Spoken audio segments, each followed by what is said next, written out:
4 point charges, capital Q, small q, are placed at the corners of a sphere of side A, as shown in the figure. So एक figure given है इस तरह से, there are 4 charges Q, Q, Q and Q, और जो square की side है वो है A. Find the resultant electric force on Q. हमें इन दोनों में से किसी एक चार्ज पर रिजल्टिंग फोर्स कैलकुलेट करना है. This is the question. तो student, how can we calculate? It is also on the concept of Coulomb's law. कैसे हम कैलकुलेट करेंगे? First of all, first charge, suppose this is first charge, this is second charge, this is third charge. ये तीनों charge इस charge पे एक force लगाने वाले हैं. तो सबसे पहले ये डिस्टेंस अगर ए है तो ये डिस्टेंस भी ए होगा. अगर मैं इस डिस्टेंस को कैलकुलेट करूँ, ये डिस्टेंस मेरे पास, अगर ये डिस्टेंस भी ए है तो this is base, this is perpendicular, that is hypotenuse. तो हम कैसे कैलकुलेट कर सकते हैं डिस्टेंस? अगर मैं इस डिस्टेंस को, इसे ए, इसे बी, इसे सी कंसीडर कर लूँ, तो ए सी की वैल्यू क्या रहेगी? A C square which is equal A square plus A square root 2 A square root 2 A. तो उसमें ये कंप्लीट डिस्टेंस हो जाएगा root 2 A. Okay, now one by one सभी फोर्सेस हम कैलकुलेट कर लेते हैं, फिर उसका हम रिजल्टेंट कैलकुलेट कर लेंगे. Now first of all, let ये चार्ज इस चार्ज पे फोर्स लगाएगा, क्योंकि सभी पॉजिटिव के चार्जेस हैं तो ये से रिपेल करेगा. फर्स्ट फोर्स F1 यहाँ पर होगा.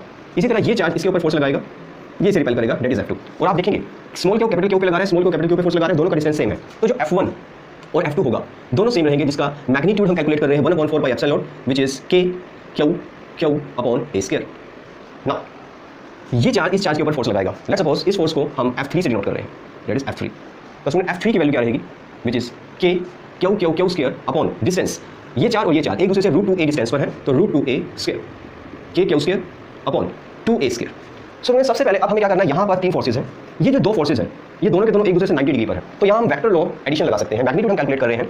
F1 और F2 का जो रिजल्टेंट होगा हम F12 कंसीडर करते हैं, जो कि होगा यहाँ पर दो वेक्टर्स के बीच में जो एंगल है वो 90 डिग्री का. तो आप एक फॉर्मूला अप्लाई कर सकते हो, a square plus b square 2ab cos 90 degree. और cos 90 होता है 0, तो रिजल्टेंट रहेगा F1 का स्क्वायर प्लस F2 का स्क्वायर. तो putting the values you can right, F1 और F2 दोनों की वैल्यू सेम है. तो दोनों की वैल्यू अगर सेम है तो आप इसे लिख सकते हो 2F1 स्क्वायर. F1 इसे F1 कंसीडर कर सकते हो, तो 2F1 स्क्वायर. तो आपके पास आएगा रूट 2F1, ये स्क्वायर रूट से बाहर आ जाएगा. तो उसमें अब F12 की डायरेक्शन भी ये रहेगी जो डायगोनल पे होगी, तो ये दोनों सेम डायरेक्शन में है. So net force will be F3 plus F12.